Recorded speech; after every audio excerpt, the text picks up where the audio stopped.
Hey everybody, Andy here. Hope you are doing well. Great to have you on a Thursday, helping you build a career you love. Unless you're watching this on a replay, then it could be any day of the week. Still helping you build a career you love. Got a fun show for you today where I'm going to be talking about some next level job search challenging that I want to do with you. So get in the chat, say hi. If you're here with me live, let me know where you're from. Let me know what you do. Let me know what you need. Put some question marks in front of your questions. And if you are in one of the Mile Walk Academy programs, please let me know. All right, I'm gonna get right to it because I've got a pretty good little pack here for you today. And you know, I was thinking about this as I was doing some work over the weekend, and I was looking back at the kind of things that I go through, and I was struggling through something, and I was in the middle of thinking, and I was doing the act, and then at the end of the hour or so, I do a little reflection. I do many reflections throughout the day. I do a reflection at the end of the day, and I was taking myself through an exercise that I thought, you know what? I don't think I've ever really taught my job-seeking community about this to help them really get the most out of their experiences. And I know you're going through many of you that are here with me in the middle of the day are going through a job search.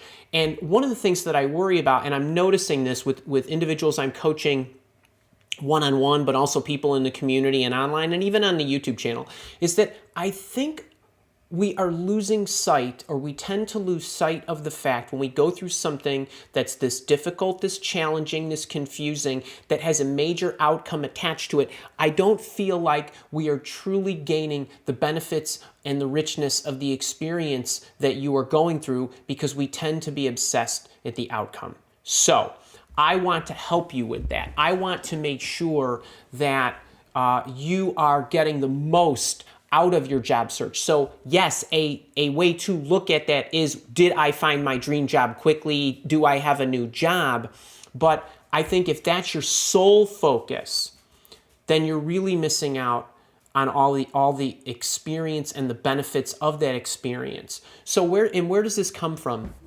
Well, I think a lot of us, basically since birth, we've lived on this one access scoring system, right? There's an outcome, there's a goal. In school, there are A's and B's and F's, or the kids, they win the game or they lose the game. It's that one access scoring where, did I get the job or not? Sometimes you get the job, you accept it, that's still a failure. But that's for another day. But the point is, we tend to identify ourselves with this outcome. We tend to get stressed with this outcome. And I want to see if I can get you to not only look at this in a different way, but also gain more by looking at this in a different way. And just take what I do for a second. What I do, this right here, you and me right now, we are totally in the moment. At least I'm totally in the moment. I hope you are too. And whatever we're doing, and I'm having a great time helping you, but this is immeasurable, right? I don't know how many people are actually watching this live at the moment. And while you can say, well, that's a measurable number, no, the benefit of what's happening as a result of me helping you is immeasurable. How many people might eventually get to this recording is immeasurable. What they will do with the information they gain from this recording or show is immeasurable. That puts it on a completely different axis, right? It's not how many, but what happens as a result to the act that I did with so many. And that's how I want to start getting you to look at this stuff. And I think what you do each week is immeasurable as well. And the experience that you are gaining from your job search is immeasurable. So I put this out in the email to you this morning. You are experiencing a job search, but are you gaining all of the benefits from this experience? That's what I want to challenge you to do today. So let me get to something that I feel like we get disconnected when we go through something. We get mechanical. There was a video that I created a long time ago. I think that when you think about something that you're doing, even if you are inexperienced in it, as many of you are with job searching, and even if you've done it a few times before, doesn't mean you have a load of experience. You really probably, as a matter of fact, you shouldn't.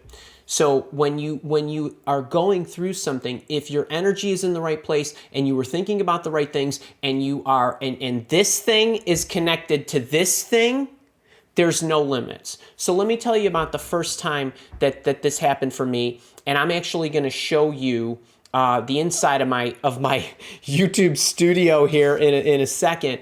But I wanted to become a trainer in this fashion, and up here it said I wanted to help a lot of people, and down here it said I wanted to help a lot of people, and I didn't do a whole lot of thinking other than what is it that the people that I interact with now at this time, these are job candidates that I was recruiting for clients, businesses that were Mile Walk, my executive search firm's customers. So I would interact with these people, and I was getting a lot of data from these candidates that we were recruiting, and I was helping them, and I started to look at, well, what problems were they having, and they didn't know how to send a thank you email after a job interview, and we had to prepare them for the interviews. They didn't know how to write resumes and so on.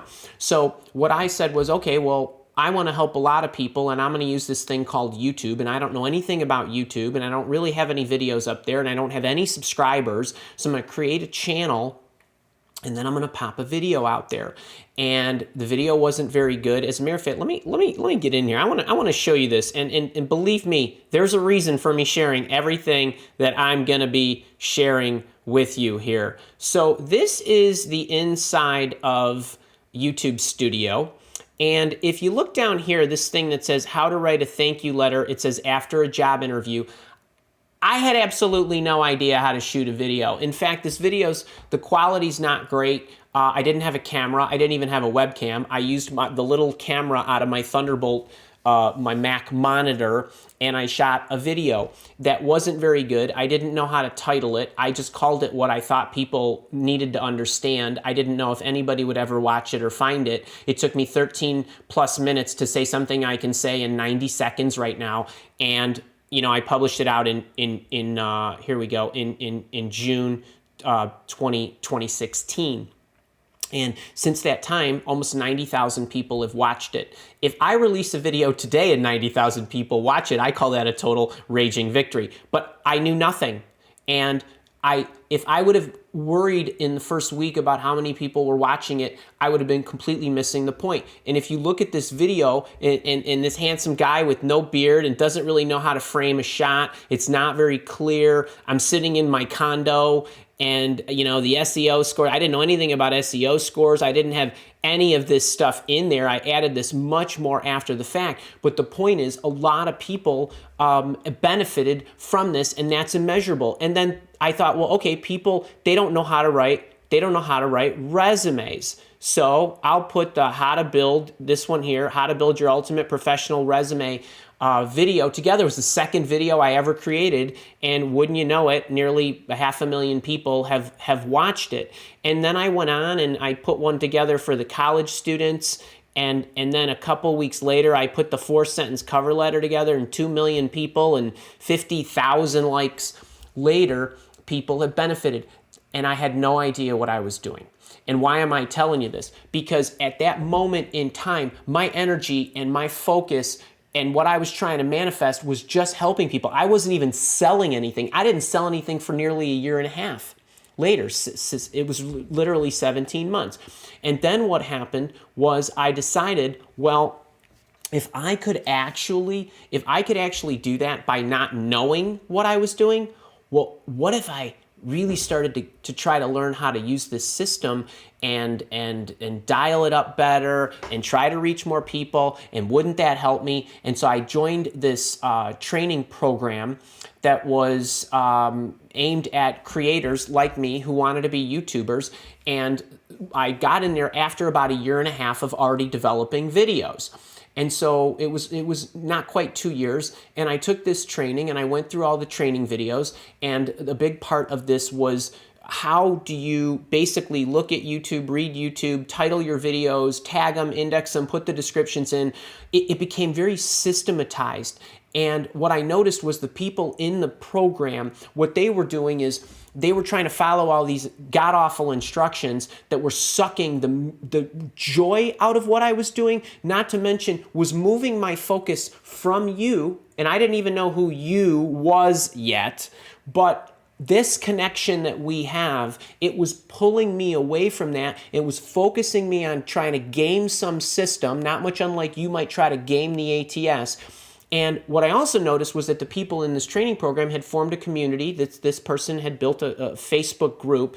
And all these content creators would do is they would put their video up on whatever day of the week was their kind of their scheduled day for their channel. Then they would send the link into this community and say, would everybody please like, comment, and share it so that we can get some action going on the video, and then this will get me more views. And what I noticed about a lot of these creators was they were all failing miserably. Nobody was watching their videos. I'm sure some people were benefiting, but the point was their focus, their energy, and everything was in the wrong place. And I tried this, and after about 4 or 5 weeks, I noticed that YouTube didn't like it in relation to the circulation of my videos, and the subscriber count started to drop in relation to how many people had been engaging in my work, which was what was most important to me. And so I stopped that, and I got back to just this. What's this all about? What do they need from me?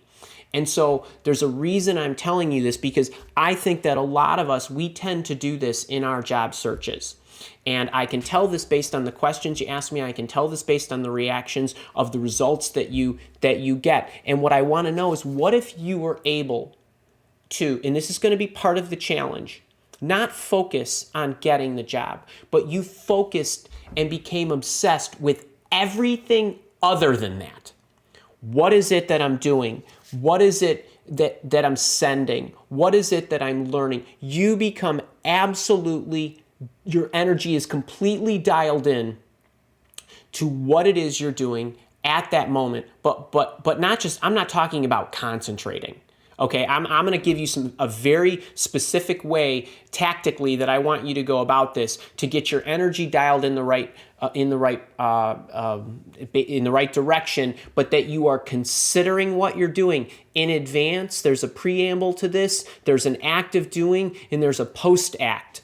And I think if you are able to do this, like my favorite monk and coach Don DePani and about a bajillion other people say or claim, right, where your awareness goes, energy flows. And I'm telling you that if you start to focus on things this way in your job search, you will start manifesting the results that you hope for. But more importantly than that, you'll also start learning more and experiencing more. And what do I always tell you? What have I told you for years in and years out about experience? It's not what happens to you. It's the meaning you attach to what happens to you.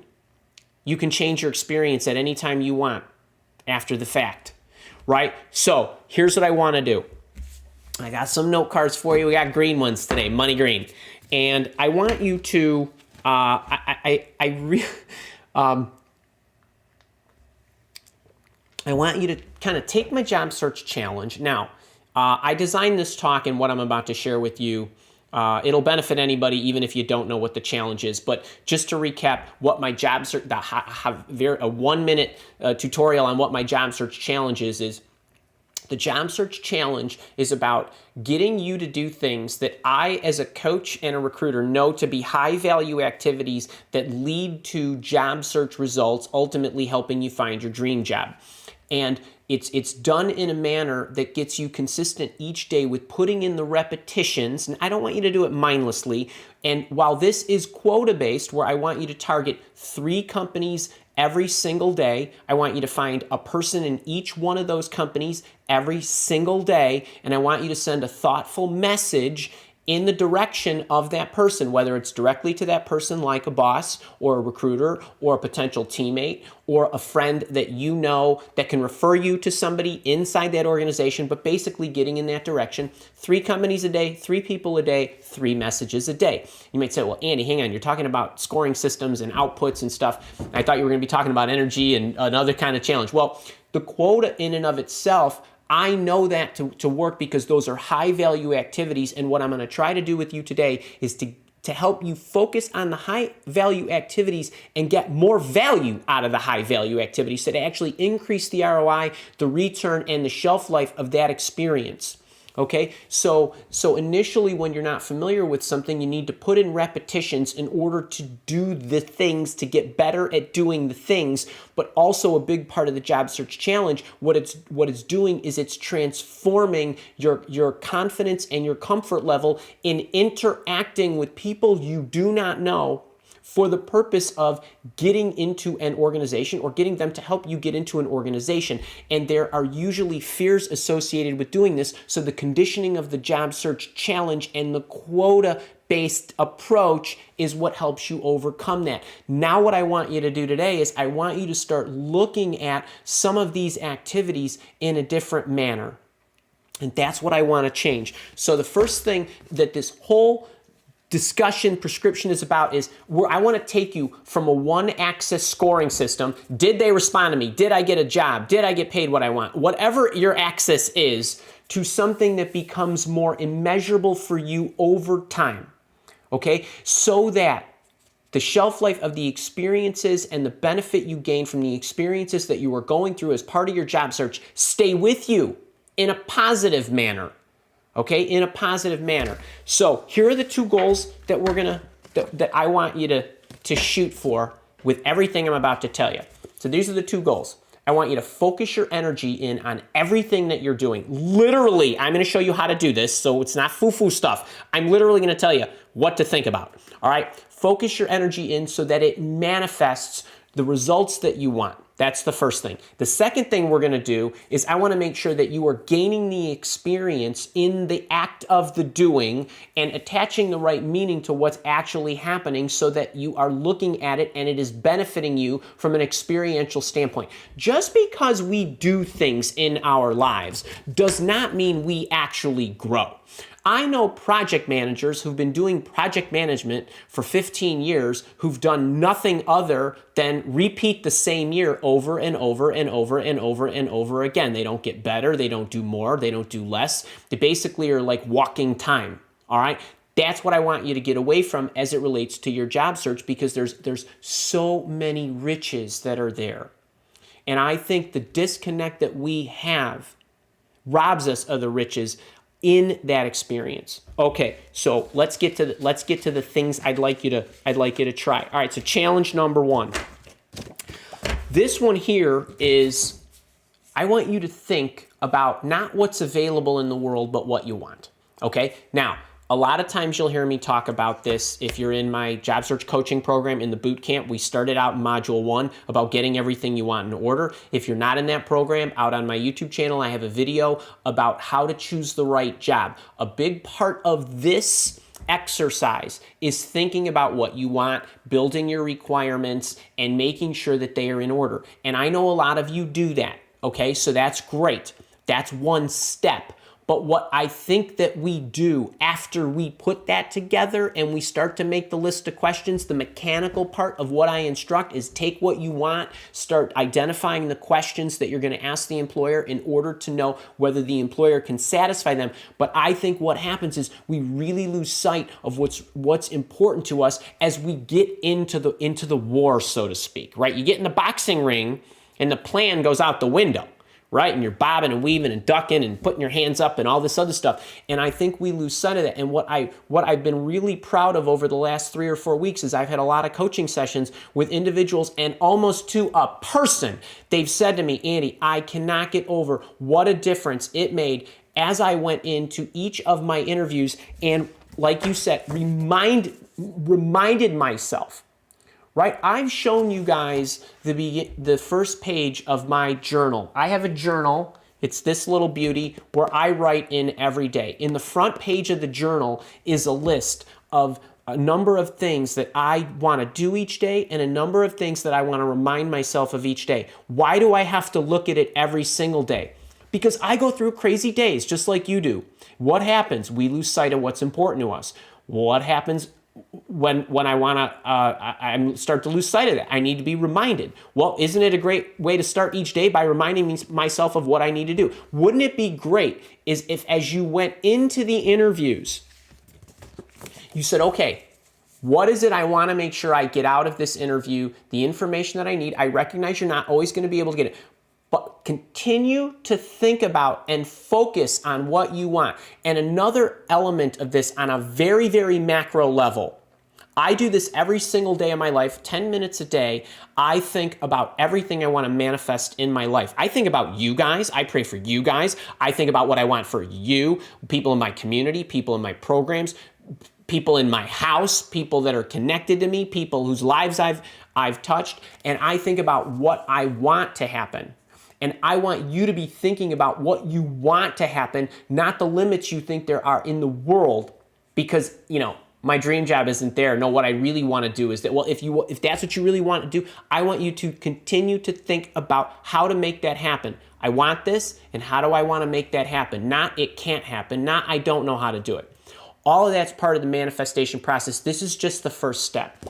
Now, getting into more details, the second thing, instead of trying to game the ATS, what if you considered the bosses? I'm going to be really specific here. Now, I showed you that part of my YouTube channel, right? I was trying to game YouTube, which was exhausting and ineffective, okay? When the fact of the matter was, I just started to say, no, I lost sight of myself there for a second. I lost what was important to me. I'm going back to that. I know that the people who need me, I have faith that they will find me when they need to, and I will be here for them. And they will come across my video. How many of you have sent me nice emails that says, I totally came across your video by accident? There are no accidents. Trust me, I was praying for that. All right, and you found me when you needed to. Now, here's what I want you to do in relation to the ATS and the bosses. First thing is, I want you to make sure that when you are bringing yourself to them, you're sending out a boss hunting letter, so to speak. And I know I've given you a template, so you all have access to a template. But could you think for a minute, how many, go in the chat, tell me if any of you do this. Do you spend any time thinking about the boss? What might he or she be going through? Their LinkedIn picture looks warm and welcoming. They might have a happy life. They look like they're having a bad life. I bet they're in really tough shape because their industry's cratering right now. Can you think about what they might need? Can you think about them before you type the email or overwrite my template? Could you do that? I guarantee you, if you did that, your letter will have more emotion and be better. I mean, in a good way. You likely will get better results because you're pouring your energy into it. And good things just happen. Do you know that every time I come, so a few minutes before I turned the camera on and we started this show, I sat in that chair back there, the one you could probably see in the overly cloudy room, and I thought about you. And I think about what must they be going through? And they're here with me. It's 11:23, middle of the day, and they want to learn about job searching in their careers. They're probably struggling. And I'm probably going to get asked questions I've been asked the week before. I might even get asked the same question by the same person 2 times. And I think about, what would it be like to be them? What would it be like not to know what I know? What they need my help, right? So it helps with my empathy. Well, you know what? If I get asked the same question again, isn't that a golden opportunity for me to package my answer better, make sure I could either be tighter, faster, or include more information or a different analogy or a comparison and contrast that makes it register with them more effectively, right? That's the exercise I go through every single time the camera goes on. But it's every single time I write an email to you that I hope you read, right? Imagine if you could pour your energy into that before you send your boss hunting cover letter. Don't try to game the ATS system. Yeah, go through some quick, obvious things and keywords and stuff. But I would rather challenge you to really think about the boss. What else might this do? I just got done talking about thinking about you in advance of the bunch of questions that I'm going to answer after we're done with this. And my empathy is going to be dialed in. It helps me receive the question. It helps with my response to you. right? What about when a boss responds or doesn't respond to you? Maybe you'll be more empathetic. Maybe you will be better at responding, or your reaction will be better in your response or response to silence. Okay? So I want to challenge you to do that. Now, here's another one. This is going to be hard for a lot of you. Hang on, I want to put myself on mute for a second. What if you went into your interviews, humor me here, people, and you didn't think about passing the interview, you thought about that's actually relations, building long-term relationships with the interviewer. I'm going to go into this interview, and I know I'm going to eventually work here, so I'm going to start building my relationship with them right now. And whether they hire me or don't hire me, I'm going to make sure they walk away better for having known me. Would it maybe make you more caring of them if they got a sourpuss look on their face? Maybe they're having a bad day. Maybe their house didn't sell. Maybe they're stressed out and their kid is sick. Maybe they got in a car accident on the way to work. I don't know. Maybe they've never been trained in how to interview and they're asking you silly questions. Would this help in the way you react, you field your responses? I'm telling you that it will. If you prep yourself in advance when you go in there. And if you go in with that long-term mindset, what do I always say? The longer term you think, the better short-term moves you make, right? The smarter the short-term decisions you make and the more effective your short-term actions are if you're thinking long-term. If you go into the interview, I always assume I'm going to win, okay? Because I want to plan for success. All right, let me give you an analogy into my life, but it's very, very close to what you're going through in interviews. As a recruiter, the Mile Walk Andy recruiter, executive recruiter guy, we would recruit job candidates, right? We'd pick the phone, we'd call them up, and I had a job in my hand because there was an impetus to reach out to that candidate because my client contracted me to go hire somebody for them. When I would get on the phone with that person, first thing I would say to them, before I got on the phone and when I got on the phone, I would say, look, yes, I have an opportunity. That was the impetus to reach out to you. Before we get to all that, it's important for me to understand you because the most important thing for me right now is building a relationship with you. That's the value I bring you, and it's the best way that I can help you if I understand what it is you want. And starting it off that way and building that relationship and making sure that no matter what, they're a better person for having met me, that went a long way. Now, let's turn it into a more pressure-filled situation. I go to sell our recruitment services. This is like you selling yourself in a job interview. In the 16 years or so that Mile Walk, the executive search firm, has been in existence, we've worked with over 200 companies. That's a lot of companies that we've met with, that we've gone and we've looked at whether we can help them. And we would initially have some type of discovery session, which served as a, hey, we'll share what we're about, you share what you about, kind of a sales kind of interaction. And whether they called us and said, hey, could you come and help us, or whether we reached out to them or we were referred to them by somebody, inevitably, most of the time, we were competing with other recruitment firms. And in the history of Mile Walk, you might have a rough time wrapping your mind around this. Every single time we got into a competitive situation, we never lost. We batted 1,000. 0 losses and hundreds of wins. And there's a reason for that. And it's not just because we're great at what we do. I love to think that, but there's more to it than that. And it's what I'm about to share with you and what I think you can take into your interviews that will greatly increase your results in the interview and your experiences. So we would talk to the people and I would say, okay, I would like you to you and whoever is representing this search, carve out 90 minutes and I and my team will come and visit you. There's a search assignment questionnaire that we need to walk through that gives me all the information that I need to be able to assess who it is you're looking for. I can give you insight into your search and so on.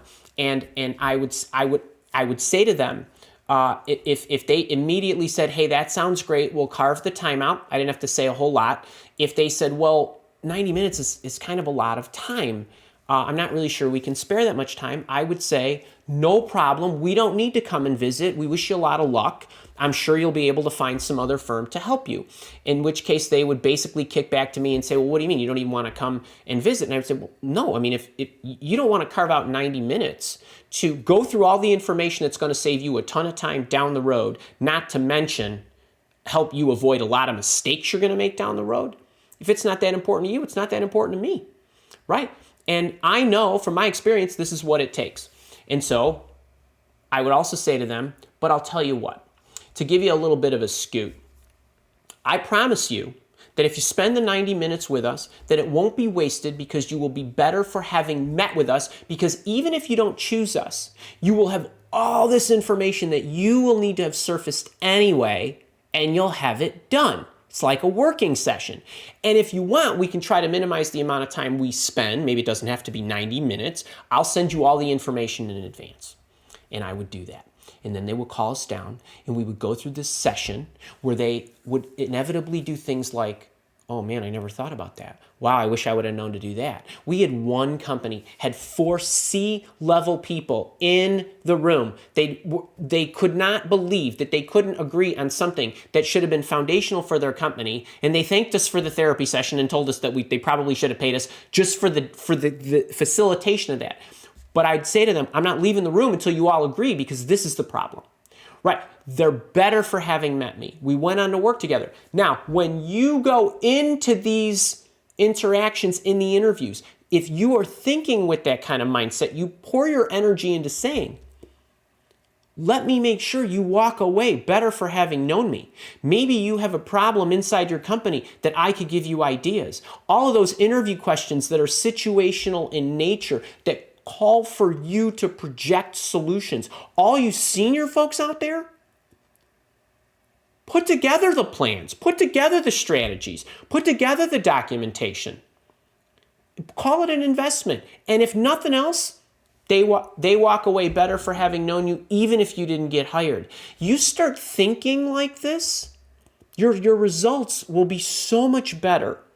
I know this may sound crazy to you, but a lot of you ask me, Andy, should I put this, 30, 60, 90-day plan together? What if they don't hire me? So what? So what? Treat them as though they're, that's great. They're better for having known me. You learned a bunch. You got to spend some time and focus on putting together something that you can likely use in the future. That's the mentality you got to have. Okay? So try that. I'm building a relationship with you. I'm planting seed number 1 today, and then you water it through the rest of the process, right?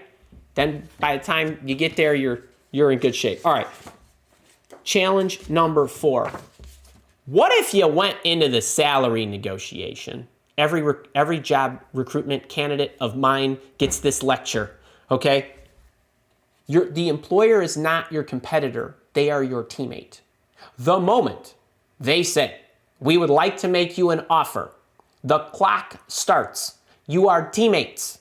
Now, you either both win or you both lose. There is not a winner and a loser in this, okay? You join forces together, you win. You don't join forces, you both lose. Now, you might have another offer you're looking to take, but that's separate. Okay, so could you, before you go into these interactions, think of each other as a teammate? What do teammates do? They work together to achieve a common goal. What else do teammates do? Any of you guys married? Right? Do you communicate with each other? Is it worth it to explain to each other what's going on and your rationale so that you understand my why, your why? I know what drives that. I know why you care about that. I know why that matters to you. I know why you need a $20,000 moving stipend. Well, because if I have to pay $20,000 out of my pocket, that's going to hurt. Right? That's a pretty easy one to understand, but you get my drift, right? So could you be thoughtful? Could you explain yourself? There's nothing wrong with explaining yourself. In fact, it behooves you to do this. So can I challenge you, number 4, to do this? The employer is a teammate. Yeah, I want you to get the most out of it. Yes, I want you to counter offer. Yes, I want you to do all that stuff. Do it in a team-oriented fashion.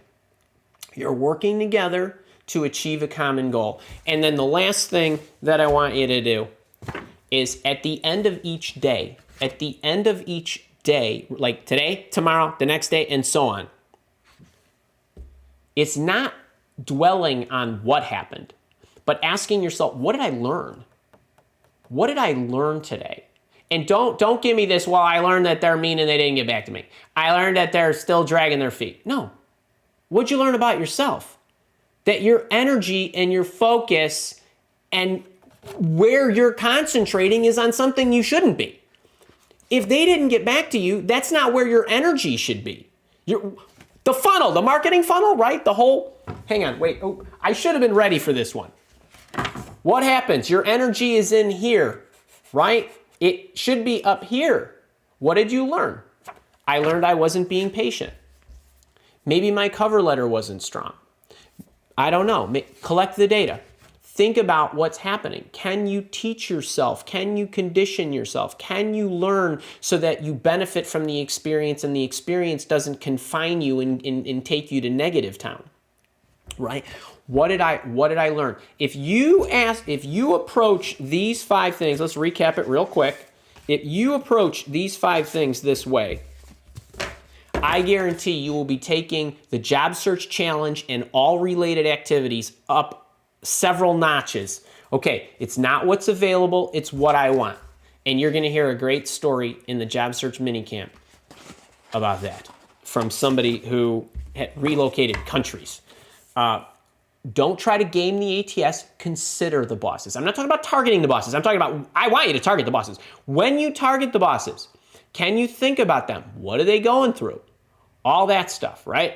Put some emotion into it, some energy and thought and consideration into it before, during, and after.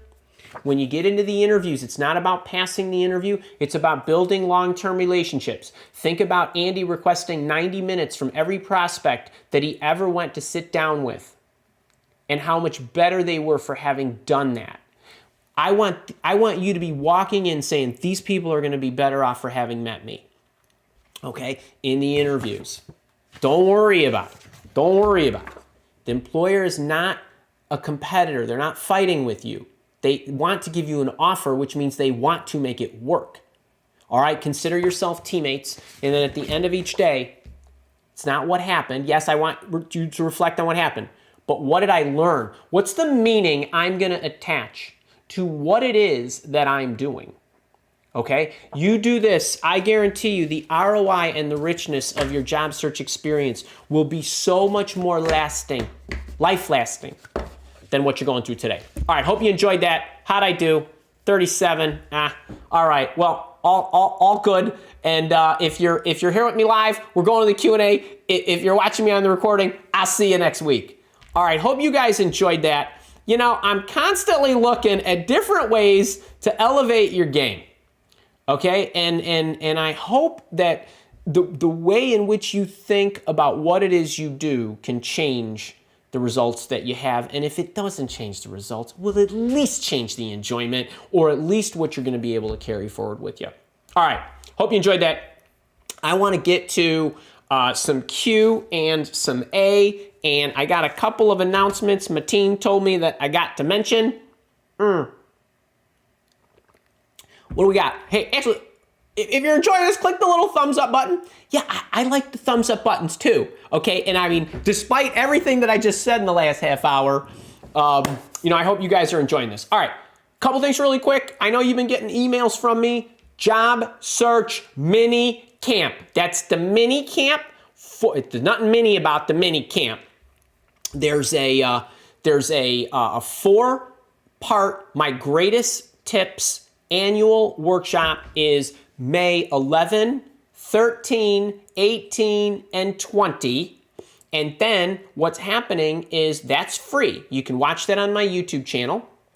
And I'm going to send you, recaps of it. We'll leave the replays up for the next couple of weeks. That starts Tuesday. Make sure you're registered. And if you want to bolster your experience of that program, we do have VIP passes. We're trying something for the first time this Tuesday with this program where I've created a VIP program where we're going to do the Q&A in a private Zoom room. That's included in the VIP pass. You'll also be able to access me and my team in that room. I do have a workbook for the program. There are tools, templates, and other things that you're going to get. You get to keep the recordings forever. You get to join the Mile Walk Academy Facebook and LinkedIn groups. You become eligible for some pretty sweet giveaways, and I got some surprise bonuses that I ain't gonna tell you about because then they wouldn't be surprises. And all of that is a very modest $47. It is the best $47 you can spend on your career if you're only gonna spend less than $50. And I did show you the Boss Hunting Bible a week or two ago, which is really awesome. That's one of the gifts inside the training platform for the VIPs. So I hope that helps. And then if one other thing, if you are in my job search coaching program, the job search, the big boot camp, so I'm trying not to get my camps confused here, but what you all know as the boot camp, which is now on special right now. I think we turned the page on yesterday, and it's going to be on special for $100 off through May 24th. So all of May, it's $100 off. Number one, if you are in that program, which is $497 right now, you have access to the VIP perks for free for the mini camp, and additionally, there are 4 additional private group coaching sessions for only people in that program the following 2 weeks. So between now and I think June 3rd, there's like 8 private coaching sessions for those people in that program. And if you are a VIP, you paid the $47, and you decide at some point that you want to upgrade to the big boot camp, which is another $450, we credit that $47, so you don't have to pay the full freight at a later date. So that's pretty good. But if you're really smart and you got the money and you want to invest it in yourself, if you get in the boot camp now, you can get in and run through it because it's all recorded and self-paced. And then you could come to the Q&A sessions during the mini camp, and then the 4 following the mini camps, all 8 of them. Bring me all your questions, and I'll answer all your questions there too. So pretty cool stuff. All right, enough on that. Let's get to some questions. And let me see. Kara is telling me, M Sport, how you doing, my boot camper and leader? You are currently, I know you had a whole bunch in the chat, and I asked Kara if she could siphon these down for me, and she did. She said, currently working an entry-level job, recently applied for position via ATS and was rejected. I think the entry-level job on my resume killed it for me. I had a higher-level analyst position that was killed off because of COVID. Should I address my resume and include menial jobs taken since COVID? Let's see. I think that's the heart of the question. And then also in your leadership program, and hope to jump back into that as well, meaning to kind of go back at the material. Totally mind-blowing content in there as well. Yeah, the leaders, we got a lot of good stuff in that program too. So wait, appreciate all that, M Sport. I wish I knew which one of my boot campers and leaders you are. So couple of things. It's very difficult to say why you got rejected from the ATS. There's layers of rejection here. Most of the time, no matter what your resume looks like, you're going to get rejected, or you're not going to get seen by a recruiter who, because the ATS basically filtered you out, and really filtering you out, it isn't even that sexy. It's basically, there's a way that they set up tolerances for experiences and skills and things they're looking for in a particular resume. And you want to talk about, I talked about the YouTube and game in your system and all that other stuff. I have absolutely no idea whether it was because you had an entry-level position or because ATSs are fairly unforgiving anyway. So I don't know all of that, and I won't even speculate because it's impossible for me to tell, and I would hate to give you bad advice on that. The best advice that I would give you there is I would actually not be putting my resume into applicant tracking systems. I'm going to tell you that. I would rather you boss hunt and you do outreaches and networking messages. You have the networking templates in the boot camp, and you also now have the new Boss Hunting Bible in the boot camp with all the stuff that you would need. So I would try to stay out of the ATS. Then your question about, should I include the menial jobs taken since COVID? Here's what I say. There's a couple of things that you can do. Every person is going to be a little different. It has to do with the length of time you're out. Okay? So, for example, if I lost my job in, let's say, December from COVID, that's one thing. If I lost my job last March and I was and now it's May 6th, right? A year, 14 months later, something like that, that's another story. And what you could do in your resume is you could do a couple of things. You could either in the career profile, just put, currently working part-time jobs, returning to the workforce, currently working part-time jobs. That would explain to me that if I looked at your work, remember, recruiters look at your resume holistically. If you've got like 20 years, all good stuff that's in a particular, and since I don't know who you are, I don't know what your background is, or I don't know which boot camper you are, and you had, bio something or sales and this and that, and then all of a sudden you're out of work for a year, I'm not going to really think much about it. Okay, meaning that's not going to bother me if you lost your job and now you're you're doing part-time jobs to make ends meet. If you have worked a couple of years and you've only been out for a couple of months, I wouldn't even bother. So how does it make your overall picture look of you?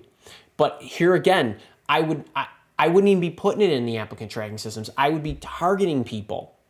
And you could somehow, some way, if you were getting referrals live, have it explained. If you were doing this cold via Boss Hunting messages or whatever, just say, I'm returning to the workforce after whatever, if you wanted to. I would not agonize over this, but people, companies get it. The problem is the applicant tracking system is just so unforgiving. So, you've got the ATS problem on the one hand, and then you got the explanation problem on the other hand. And I think, get rid of that one and just focus on the other one. I hope that helps. And you know what? If I didn't get you all on that, just ask me next Tuesday. You're going to see me again. All right. Alyssa, I believe you're my new boot camper this month. Hey, Andy, thank you so much for all the guidance, all the steps. Work great and take a lot of anxiety out of the process. And I have a question regarding boss hunting. I successfully found an email address of prospective bosses and ready to send my cover letters and resume. However, how do I justify having their contact info? Will they think I'm cyber stalking? That looks like one. Let me start there, along with a list of questions here, additional further down. Okay, so Kara's giving me I'm gonna knock out a couple of these. But Alyssa, let's address Alyssa's thing first. Found an email address. How do I justify having their contact info? Alyssa, the first thing is you don't need to justify that. 99% of this world recognizes that it's pretty easy to get an email address, and we tell you how to do that using hunter.io and verifyemailaddress.com. Just went crazy, but not.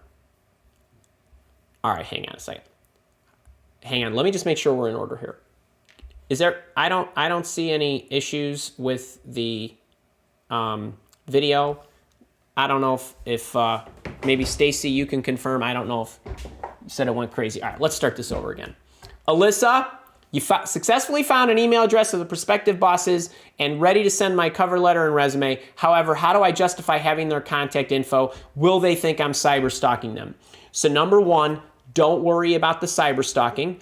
Most people, 99% of this world, knows it's easy enough to get email addresses, okay? Now, I know that you're a boot camper, and if I remember correctly, you're changing careers. You're in like fashion design. You were in New York and then you moved to Florida.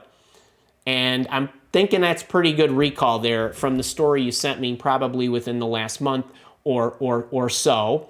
If any of you guys are wondering how I would know that, it's because I'm assuming this is the Alyssa who's my boot camper who sent me her story. So I read these things so that I can better coach you. Knowing that you're a boot camper, and as a matter of fact, I'm going to show you this now. There is a number one. There is a Alyssa. You have access. You have access to this. The boss hunting cover letter. I would just send it. Send the template if you know an open position exists, or if you don't know an open position exists. And then what I would do is don't say anything about how you found their email address. But if they ask you, they ask me how I got their email address, I copy wrote this for you. Okay, so in the boot camp in module 2, just go to module 2, download this template, and in the event that somebody asks you for this, in the event somebody says, hey Alyssa, how did you get my email address? I've already packaged exactly what I want you to say to them and how to explain that. Should this be a 1% chance that somebody does that, I want you to be able to just respond that way.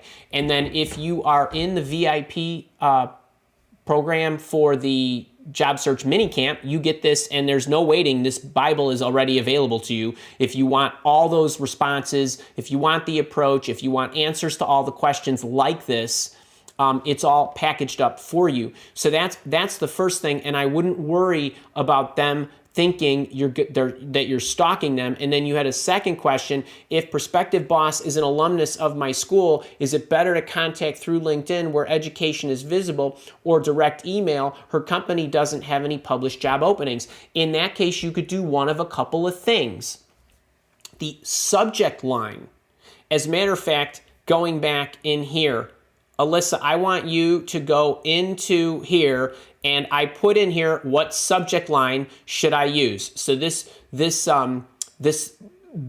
template right inside there, I tell you how to address that. And interestingly enough, you mentioned that it was an alumnus, and I even talk about that in the Bible. So if it's an alumnus from the school, I would directly email them, and you could even in the subject line put something, or you can open up the message and explain to them that you noticed that they were an alumnus. You know, I appreciated your background, and I also noticed you were, like me, an alumnus of, and whatever. You can put that inside the text, in the email, in the subject line, and in the email. If you send it via LinkedIn, that's okay too, and you could put it in the subject line in the LinkedIn in-mail message if you want to. Again, I would go back to the Boss Hunting Bible. I would look through all of it because I give you the hows and the wherefores and all that good stuff when these situations occur. So it's pretty thorough.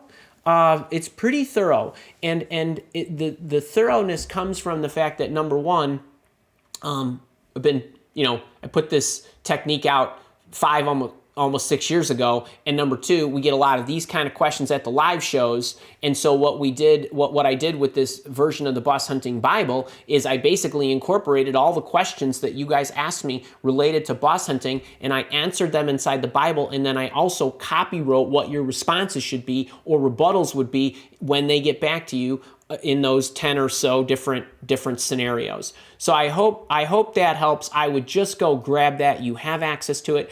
If you are in the Job Search Boot Camp, it's in Module 2, and it's also in the main session of Module 2, and it's also, that download is also available in the networking session of the boot camp. If you are in the Job Search Mini Camp and you've already paid your $47 for that, this is in the boss hunting section of the mini camp. The video for the mini camp isn't done yet because we haven't held it. That's next week. But the download is there for you, so you can go and grab that if you're interested in enrolling. And for the mini camp, once you register, for the mini camp, or I meant for the VIP pass. After you register, you get an opportunity to upgrade to VIP if you want to, and then in there you would just pay your $47. We send you an email, and even in the welcome email, because we've been getting so many questions about I want to get this right away. We put the link in for you in the welcome email. So I would go grab that if that's something you're interested in. Believe me, it'll save you a lot of time and help you with your results. All right, hang on.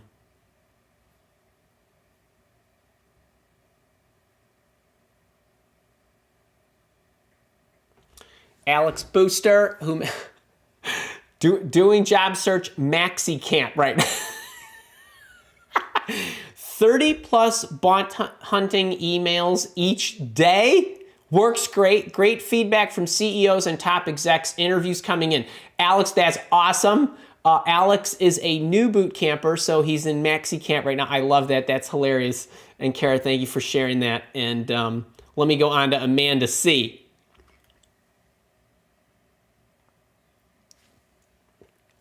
Not a question, but wanted Andy to see, was applying for 2 months previously with a lot of interviews, but no offers. After a couple weeks of implementing Andy's tips, mainly around the interview and follow-up, I received multiple offers, landed a great job that checked all my boxes, and a 50% pay increase. Thank you so much, Andy. Follow his instructions. They work, especially the stories.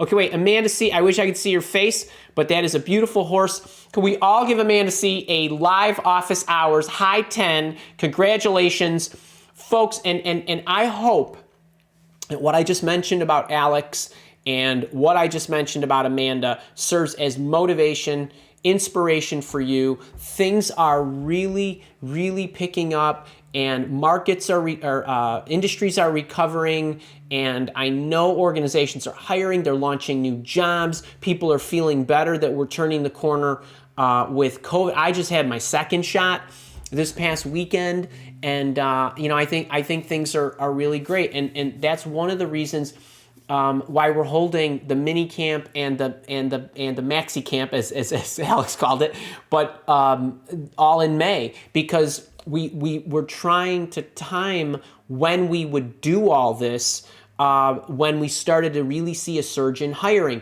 Normally what happens is we have a workshop in April. And what I did was I pushed it because I wanted to be able to hold the workshop and hold major sessions, private group coaching sessions with my job search coaching program, the boot campers, when I felt really good about the market really picking up, which is why we're doing all this in May. So I hope you can really take advantage of that. Amanda, I am so happy for you. We are getting all kinds of messages on social media and in the inboxes, email inboxes with stories like this. I love it. Let it be. Andy, thanks for the program. Question, how to answer the question, have you managed a 100+ people team? If I don't have the experience of managing the big team, please see more details below. The question continued, I failed in the final round with the exec. I directly manage 5 to 6 people and oversee some functions globally across 100 people. I'll have an interview for a similar role with a bigger bank. Many thanks. Okay, couple of ways to go about this. I love this question. It's a common one for senior people, right? Hey, I manage in 200 people. I was coaching a guy last week who managed 80 people, but he's manages 80 people at Facebook, and he's interviewing with Google, and it's a 500 person team or something like that. So we're getting a lot of this. This happens a lot.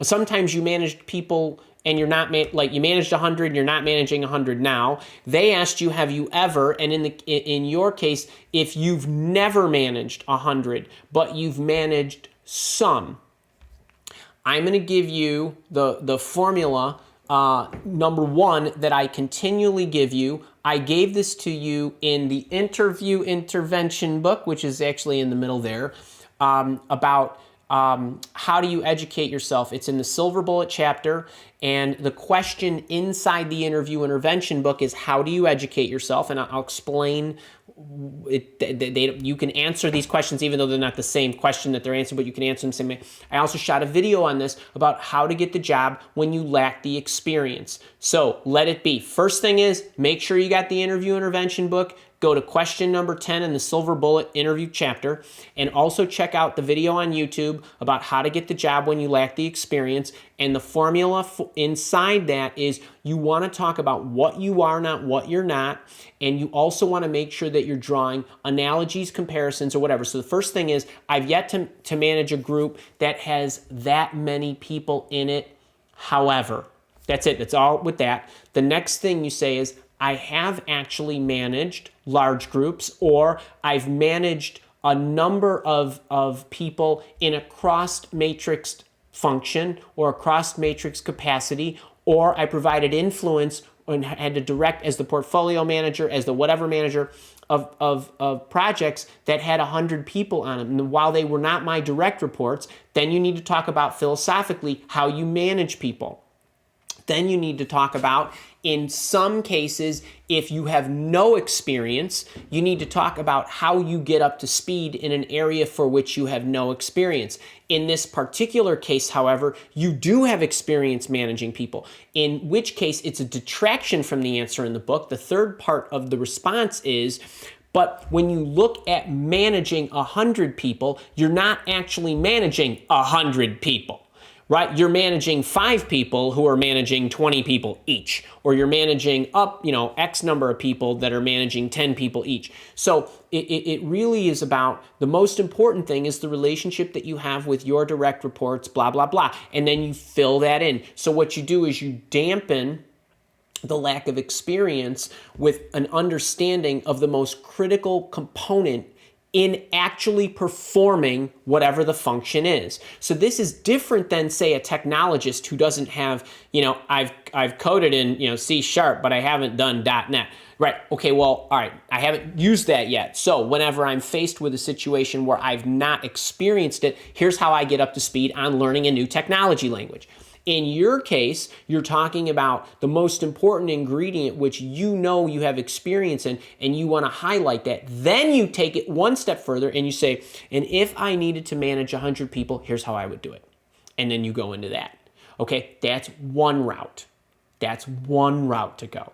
Another route to go is if you have experience where what you did had the influence of what 100 people could do, you could also include that as well.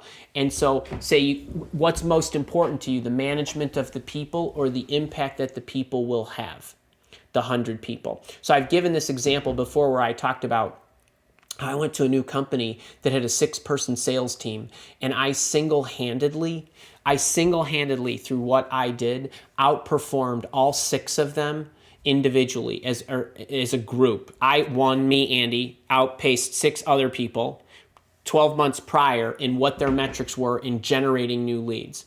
And I did it in a fraction of the time with 5 times the results, kind of thing. And so if you have analogies that fit where you can say, well, I've done things with a 5-person team that a 100-person team would not likely have accomplished. That's another route to go. You have to have the right comparisons and contrasts in that case. I would stick with the former that I gave you, the first route, but try that, and I hope that works.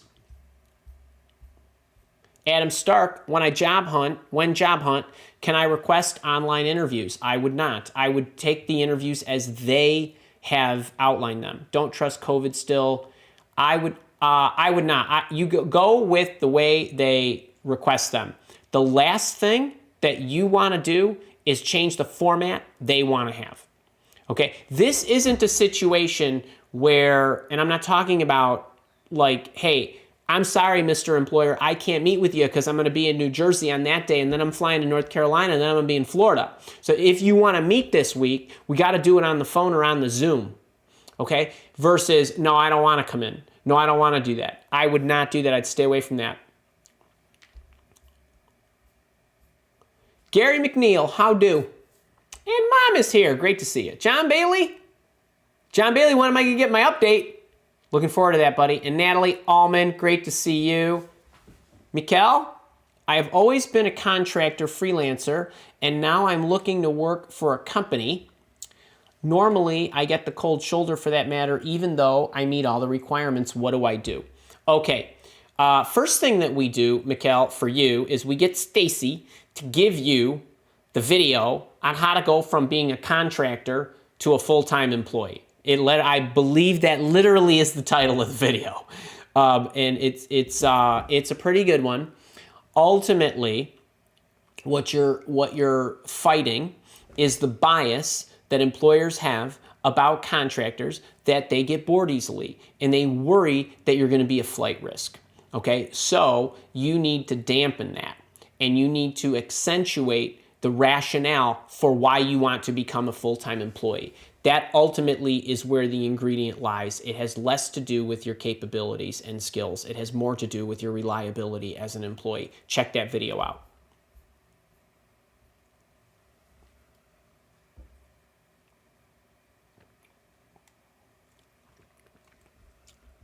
Okay, this is actually a great question.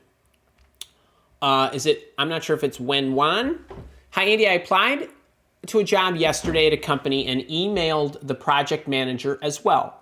This morning, a recruiter from this company sent me a connection request on LinkedIn, and then I accepted, but wondering how to start the conversation.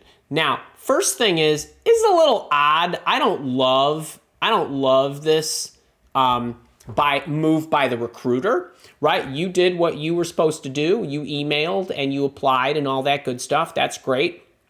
And then if somebody contacted me, the recruiter contacted me. So I want to take this in two quick parts really quickly. With the LinkedIn connection request, I would then have sent the recruiter a message back, because you're now connected, so you're not worried about character limits. Say, thank you so much for reaching out to me. I'm assuming because of your connection request, you received my application in your company. I hope that you feel I would be a strong candidate for whatever. I'm looking forward to speaking with you at your earliest convenience, period, end of story. That's it. Okay? Don't get into a whole lot of stuff. But I would reply on the medium for which they used. Okay? So first off, I don't love being on LinkedIn with the recruiter for a company that I'm trying to get into. I want to be on their email.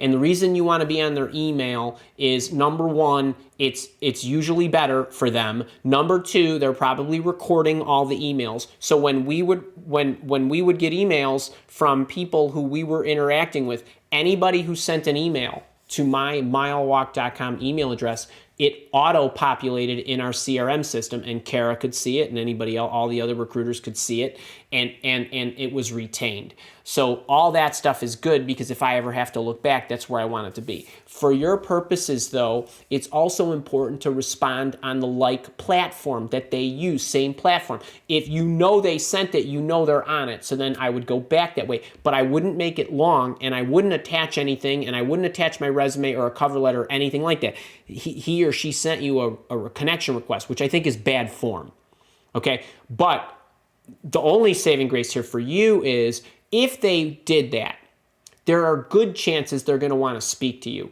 If they did that and go totally ghost you, I think that is atrocious. It's an atrocious move on their part, because they shouldn't be doing that. And then one other thing I wanted to mention, I said I had two sides to this. For all of you, under no circumstances are you to send them connection requests. Don't do it. Do not get connected with them when you are trying to get into the interview process. It's one thing if you are opening up a dialogue, you're going back and forth, you talk to each other, and you exchange the fact that you want to get connected, that's fine. But don't just blindly send connection requests. And as a matter of fact, I would hold off my connection requests until I had resolution on the interviewing process itself. Am I out or am I in? Am I getting the job or am I not? Once it's done, then you do whatever you want at that point. But I just wouldn't. Only bad stuff can happen. Tony P, great to see you.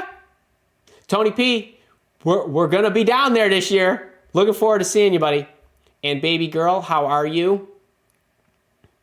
You start a new position for a project assistant, so let's go get it. Wait, baby girl, I love it. You're my Instagram friend. Congratulations to you. And for everybody else out there, Two things. If you're not connected with me on Instagram, let's get connected up. I have lots of videos that go out every day on my Instagram. There's 2 videos, 1 to 5 minute videos that go out each day, Monday through Friday. I have my inspirational quotes. You get occasional pictures of my dogs, but mostly it's content related. And if we are not connected on LinkedIn, let's get connected. First Degree. Send me a connection request. I would love to be connected with you. I really would. I do like to be connected with you. I always say this every week is, yeah, I know a bunch of you follow me, but if you follow me and I'm not connected to you, I can't follow you. I don't know that you're following me. I want to be able to see what you're circulating, what questions you have. It helps me every week create better content. It helps me understand the issues you're facing. It helps me keep current in the market. I just like to get to know you. And if you can leverage my network, that'd be great too. Aylin, good seeing you. Good morning, Winnipeg. I'm so ready for this session. I am too. Jet fuel, good to go. And you look good in that shirt and that mug. And I love, every time I see that picture, I love the fact that I sent you that mug. I do. It makes me happy. All right, Gary McNeil. All right, let's get you, let's get you up here, buddy. All right, Gary is a boot camper. And in the career profile for descriptor, is it okay to state something like office manager with sales experience or background if you have experience in both to combine them? It is. And what you can do is you can also make them kind of the thrust of each separate. So if you want to call yourself an office manager, that's cool, no problem. Office manager that does what? For what kind of offices do you manage? What industries, what sectors, what types of companies, large, small, startups, Fortune 500s, legal, healthcare, whatever. Then you could say, additionally, a track record of selling, and then whatever. So you could do the additionally, comma thing if you want that as well. I like that better, but I also want you to put the accent on the primary positions that you're targeting. Now, if you want to swap them around, that's cool too. So all of that is good. It really is. You can play around with that. For sure. Okay, how are we doing? 12:11. I would like to make another announcement for any of you guys who just joined or who missed the first announcement. Job Search Mini Camp starts Tuesday. That's free right here, 11 Central. Okay, Central Daylight Time on Tuesday, Thursday, so the 11th and the 13th. Then the following week, it's the 18th and the 20th. So you're gonna be seeing a lot of me. If you are in the VIP, if you have a VIP pass, you will be watching it hopefully in the Zoom room, which is where you will be and where the Q&A will be. So in the public forum, I might answer a question or two if we've got a couple of doozies. But I'm going to be doing all the Q&A and all the other stuff in the private Zoom room so that those people who paid the $47 or those people that are in the job search coaching program, the boot campers, will have access to that. So it's going to be a lot of fun, and I hope you really participate in it. I've got a great thing planned each day. It's pretty good. It's pretty good stuff. William, how are you? And Ryan, I think that is. Hey, Andy, hang on. Let's just get you up here. Andy, past job was accounting manager. Boss talked with me and said I'm senior account manager now and to help onboard new hires, but no official title or pay for it. Do I put senior on the resume even though my title wasn't official? If they said you're a senior account manager, you're a senior account manager. The one thing that I would say to you is it's probably not that big a deal on the resume to a recruiter or a hiring official. One person's account manager is another person's senior account manager is another person's comptroller. So I wouldn't be overly concerned about it. I'm assuming, well, actually, I don't know if you mean you're an account manager or an accounting manager, but either which way is okay. And you could put senior if you'd like.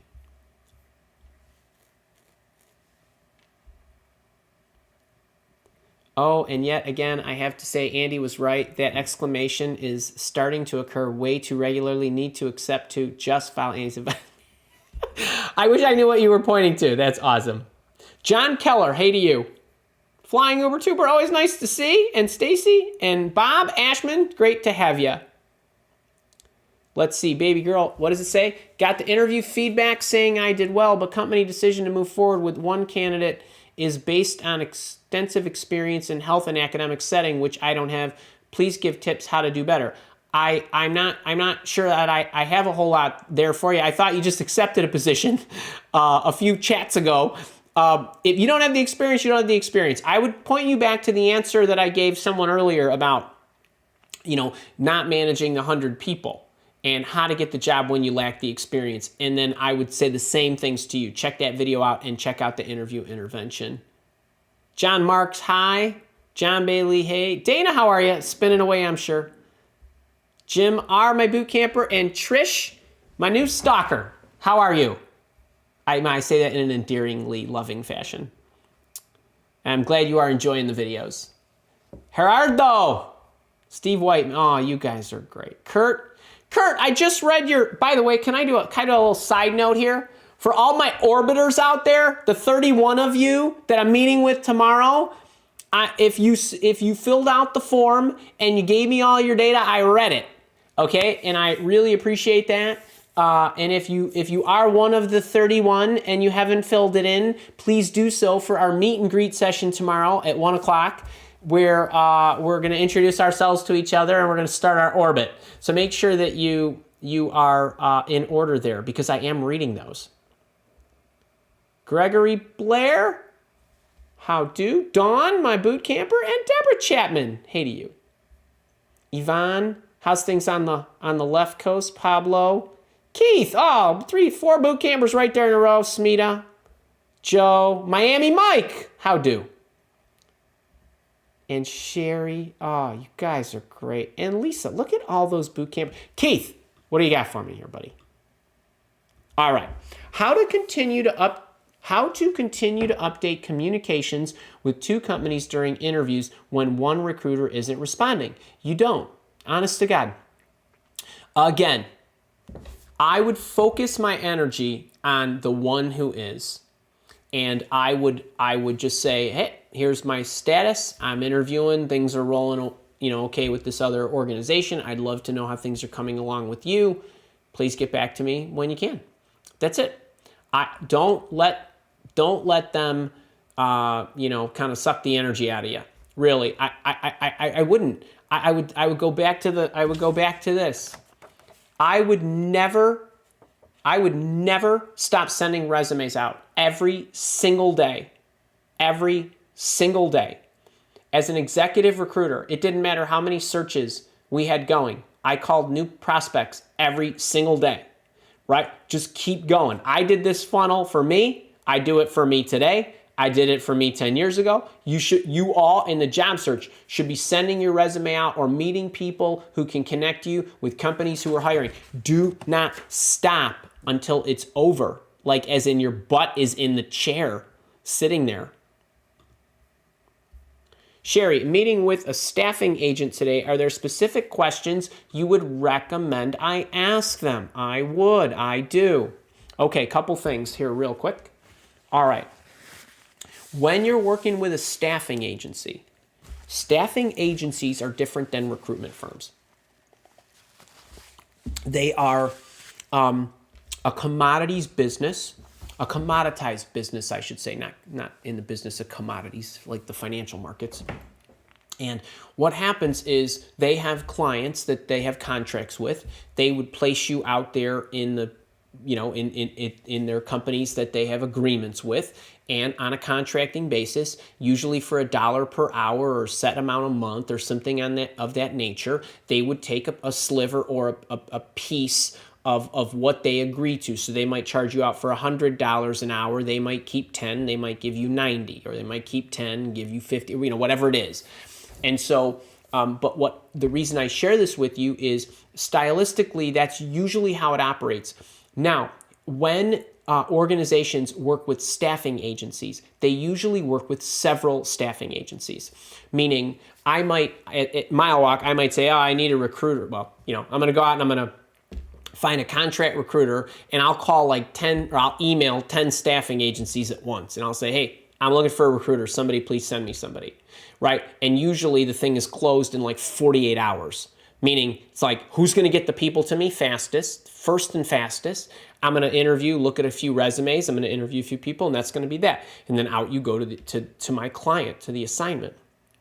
Now, the reason I share that with you is because it's important for you to make sure that the staffing firm has a good resume on you, has a good write-up on you, knows your preferences, knows what you're willing to do, what you're not willing to do, how quickly you'll be responsive, all this and that, because that's how fast it happens. So they heavily rely on their database. So they're not making a lot of phone calls. They're looking, emailing you, you get back to them, quick talk, I'll get you in. That's how that goes. Okay, so the questions, so I want you to understand that, because that's going to help you know what questions to ask them.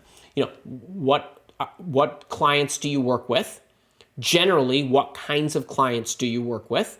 What kind of people do you hire? What's most in demand? How does my background look in relation to the type of people that you fulfill for your clients? Right? What's the typical rate range? You can ask, by the way, this is a little different than you going in for a full-time position. Okay, you want to have an idea, because they're probably going to ask you, what would your rate be? Okay, it's okay to go back to them and say, what's the typical rate that your clients are paying? If you feel comfortable, just say that, that range is okay with me. That's fine. This is a little different. It isn't like there's way lots of room to negotiate. They usually have a number, because in a staffing situation, you don't want to take the 80. I'm just going to go to the next person. Right? That's how that works. So you just want to make sure that you have an idea. The other things that are very important for you to ask is, what kind of working arrangement is there? Are they going to pay you on a 1099? Are you going to be a W-2 employee, in which case you're going to be part of that staffing agency's employee pool, and they're going to pay you benefits, possibly give you vacation days, other things that could be a perk. Okay, so you need to be careful in what kind of working arrangement. And by the way, it's not that one is better than another. It depends on your particular position, right? And your particular parameters. So, but I would want to know those things. I would make sure of that. So I would also say, what's the best medium to reach you? When I'm notified, what's a typical response time that you expect from me? Like, I would try to get all that from them. So that's a great question. That's really, really, really good. All right, Keith, what do you got here? Had a phone screen with company A, then phone screen with company B, sent an email to company A to update them, no response. Do I keep giving them updates as company B moves forward? No. You shared with them what was happening, and that's that. I would not go back. I would not waste one more keystroke. Victor, hey to you, buddy, from Seattle, my boot camper. Andy, you need to wear white more often, really brightens up the smile. It seems to work really well with your lighting cameras. Okay, so thank you. I have a zillion t-shirts, because you see me so often that I try to just rotate through them. Can't remember what I'm wearing, so then I start buying some striped shirts, and I try to buy cheap shirts because I had to have a lot of them. Now, the lighting is really funny because it's really dark out. And what I've done is I've switched, a lot of times, many times you see me, I was using a webcam. Now I'm using my Canon M50, which is a mirrorless camera. And I want the setup to be simple, because technologically, I don't want to be fussing with a lot of camera stuff, and I don't want a lot of stuff breaking. So there's issues with the HDMI output on this particular camera. So I only have so much control over the lighting, which has to do with the lens I'm using. And so there's tons of lights right here. But if it's really sunny out, and then don't even get me started on days where it's cloudy and then it becomes sunny, because it really wreaks havoc with all the lights. But I appreciate you. But tomorrow I'll be on a webcam for us. Kelvin, so I'm sure you guys really wanted to know all that stuff. Smita, what do we got here? Boot camper, yes you are. When applying via company ATS, when you don't know who to address it to, who should you address it to? Dear hiring manager, dear hiring team, dear hiring team. That's all. Yeah, I probably in one video somewhere said, I don't know, I was probably winging it and said something about to whom it may concern, but I would never do that. Dear hiring official, dear hiring team, dear recruitment team, any of that stuff's okay. They get it. I would just say something a little more current, which is like dear hiring team. I would just use that. Andrew is sexy. Thank you for that, Kelvin. I don't really, I always tell my wife I think she's beautiful. I don't really think about myself. Gary Hoover, looking forward to seeing you tomorrow, buddy. Thanks for the write-up. Deb. New View. Hey to you. Oh, Marilyn. Great to have you. And Iman, great to have you, my boot campers. And Steve Green, look at these boot campers. And Robert Peterson, I love it. Deidre Bird, your ticks help me with tips, I'm assuming, with an interview on Tuesday, May 4th with the hiring manager. I need to wait 1 to 2 weeks if I get a second interview. Well, I am pulling for you. Rajat, glad you found me too. You are kind and wonderful. Thank you for that. I'm guessing you're pretty kind and wonderful yourself. How do you think the career growth can be made possible, especially in remote jobs where limited interaction happens with the manager? I love this question. Okay, folks, we're all facing this, right? But what I would say to you, so Rajat, this is awesome question. But I would say this to you all always. Doesn't matter what the working environment is. Your growth is solely up to you.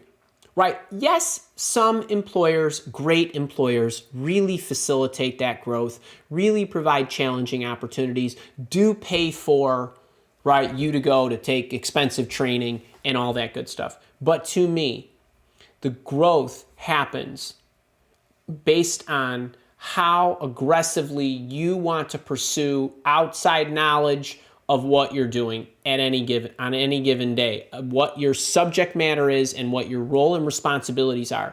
Your growth and your ability to do whatever you're doing better, hit the next level, and so on is incumbent upon you. Let me give you a story. When I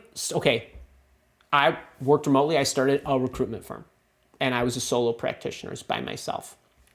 But this could go to anybody, right? Doesn't matter what you're doing. And I had this friend, her name was Trisha. And I talked to Trisha about becoming a recruiter because she was an executive recruiter. And Trisha said to me, who's very smart, very successful, said, hey, there's this book. You should go and get this book. It's kind of like the Bible in recruiting by this guy. And she gave me the name. So I looked up the book and I looked and he had a website. So I picked the phone and I called him. Just picked the phone up and I'm like, he answered the phone. I said, hey, my name's Andy, and my friend Trisha gave me your name, and I want to buy your book. Can you send me your book? He said, yeah. He said, my book is like the second book you should read. There's this other book called Search and Placement by this guy, and this guy just died, and he didn't finish the book, so I finished that book for him. You should get both of these books. No problem. He said, read this one first, read this one second. I got the book. I read the book, and I looked at the book. Now, this goes to the heart, to the thing I was teaching in the lesson, the package, the opening package, about the disconnect between what you're doing and what you're experiencing and what's really happening. And I read this book, and I read the next book, and I thought to myself, there's no way I'm doing recruitment this way, because this has taken all the aid, all the human element out of it. Talked about mechanics of working your desk and how many phone calls you need to make and all this and that. And I threw the books out. I said, I'm not doing that at all. I don't really care. I'm not doing it that way. And I don't care if that's the Bible or not. Okay? And so I said to myself, from a growth standpoint, how do I become the best recruiter ever? Well, recruitment's about psychology. It's about human moves. It's about helping people, right? It's about understanding how people think, right? It is about selling, and it is about presenting, and it is about building value, and it's about, so I had to go get all the books on all those other things, right? And this is 2000, right, and 4. So the internet was happening, but it wasn't loaded with all this other stuff like we have today, and YouTube was like was nothing. Okay, so all that stuff wasn't available. So I had to take it upon myself to figure out, how do I grow? If you're in sales, are you reading psychology and influence books? Are you reading organizational books? Are you talking and following people and so on? That's how you grow. Okay, so the career growth that you have that's where it comes from. And yeah, you learn some stuff on the job, right? Between the 8 and the 5. Or 9 and the 5, or some of you for 9 and 6, or whatever it is.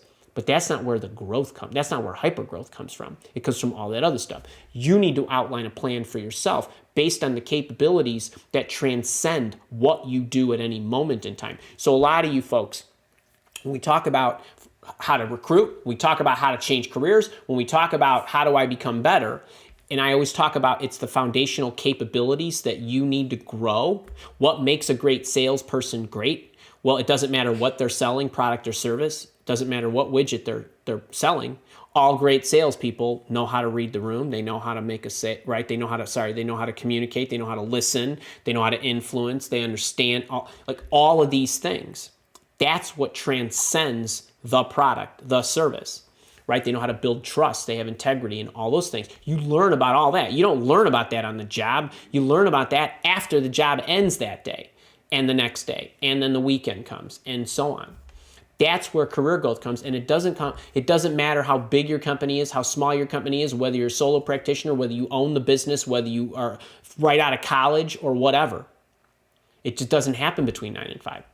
And so you got to take it upon yourself. I know I'm really going on about this, but this is the biggest mistake or lack of action I see people take that prevents them from growing. I coach people. I coach people that want that high performance. It's like, I already got my job. I want to be the best at my job. So okay, great. What do we need to do to be the best? Well, here's your goals. Okay, you're here. These are your goals, right? You're here. These are your goals. Okay, what are you doing each day that's moving you to this? Because I don't see it on your calendar when I look at that, right? And it's being proactive about paying yourself first in time that you have to spend training. This week alone, it's Thursday. I've already trained 6 hours on stuff that is completely independent of anything that I do with you guys. I mean, I've been training myself on focus, right? So, how do I do this for this long and love it every minute and make sure I can be 100% of me, giving you all the energy I have, totally focused on you? I have to train myself on how to do that. And right, so that's what I do. Next week it'll be something else. The week after it'll be something else. But that time was planned and carved out. And sometimes it's before everybody wakes up, or it's after everybody goes to sleep, or if it's on the weekends or whatever. That's what you got to do. So I don't when I'm interviewing, and if I'm looking for a job, I'm not spending a lot of time asking them about how are they going to help me grow my career. I might ask, are there opportunities for me to evolve in your organization? Is there a career path? If not, that's okay. If there is, what is it? But I don't ask a lot of questions about, are you going to be spending a lot of money on me to go to training, right? That's me. That's on me. So I hope that helps. That's a little bit philosophy, but there's tactic in there. And if you want more on this, a lot more on this stuff is in my leadership coaching program, which is a monthly subscription. And not to throw too many things at you, but on May 21st, I'm teaching how to prepare a talk, meaning I got to write a book, I got to write a white paper, I got to build a sales presentation or a presentation or a whatever, an email. How do I build it so that for the goals that I have, what are the passes that I take? How do I think about what it is I need to communicate? How do I outline it? How do I write it? When do I edit it? When do I put the examples in and all that good stuff? I actually sent you all an email on, depending on which group you're in, on Sunday or Wednesday about what's coming up on the 21st. And that to me, stuff like that is part of your growth and can really help you. But there's a lot in there about how to get ahead. There's a whole career accelerator program that I gift to the people in that program that talks about the first 90 days and how to position yourself and how to position yourself for promotions and growth and all that other stuff. There's sessions in that training that are in there that teaches you all of this.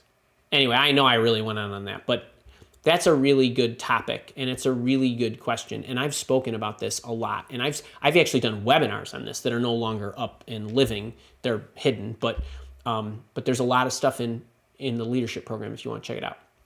All right, let me see here. Great to see you, Tom and Iman and Jim from Toronto.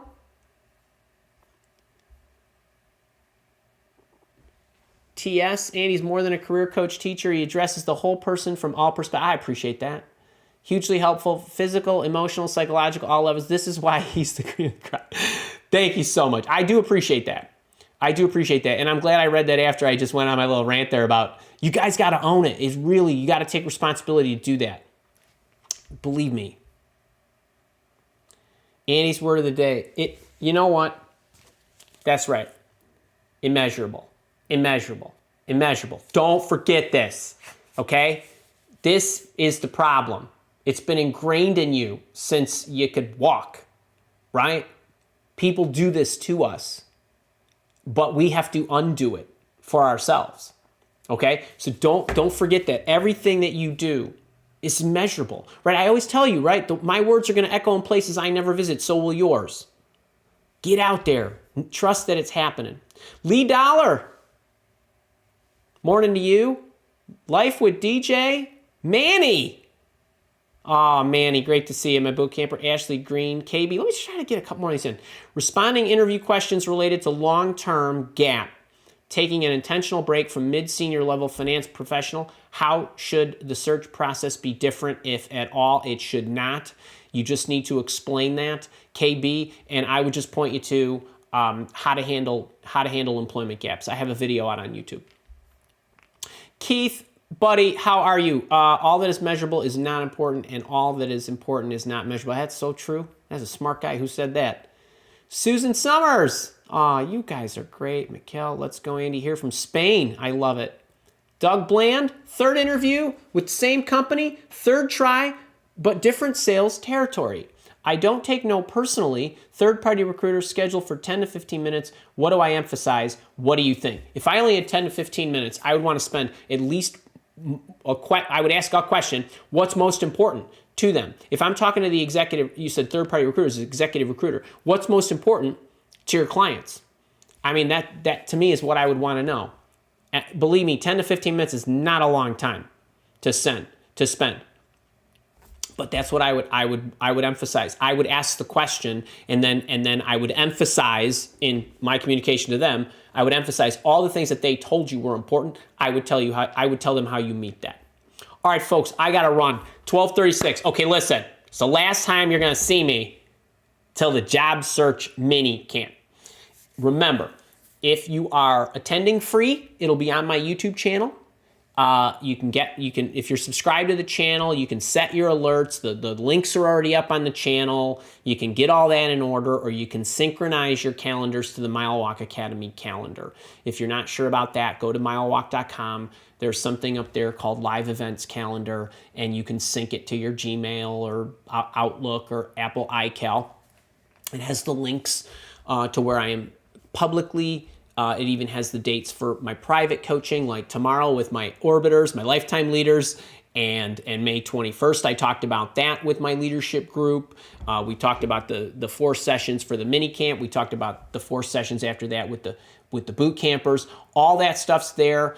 If you are a VIP, we've sent you in the welcome email the link to the Zoom room for you to RSVP, get all that on your calendar. Remember, the VIPs, that's where the private Zoom room is, all the Q&A is, the workbooks, and all the assets like the Boss Hunting Bible and some other things that I'm not telling you about that I'm going to be throwing in there too for you guys, which I think will be a lot of fun and helpful. You can get in the community groups. Please get in there and enjoy that. I'll be filling in the replays for you to keep in that product. The replays for the mini camp are going to be up for a limited time. They'll be up for the next couple of weeks. I think we're going to keep them up till May 24th maybe. So you got some time to watch them.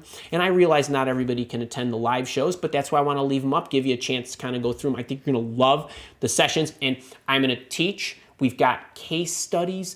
And I interviewed people that were in the job search coaching program one woman from France, one woman who lives now in Canada but's from Iran. We got another, I had to throw the token US guy in there, but he's a super dude. And each one of them and I went back and forth, and they've got lessons for you and things that they did and things that they learned that I want you to take away with you. And we'll do a little Q&A, but most of all the other stuff is going to be in the private Zoom room. So I hope you can attend that. It's really going to be good. It's probably like, maybe 10 hours of coaching. Especially if you're a VIP. So anyway, and then the boot camp is on sale. The $500 product is on sale through May 24th. So if you got any questions, support@malwalk.com. Otherwise, enjoy this replay, and I will see you Tuesday. Be good.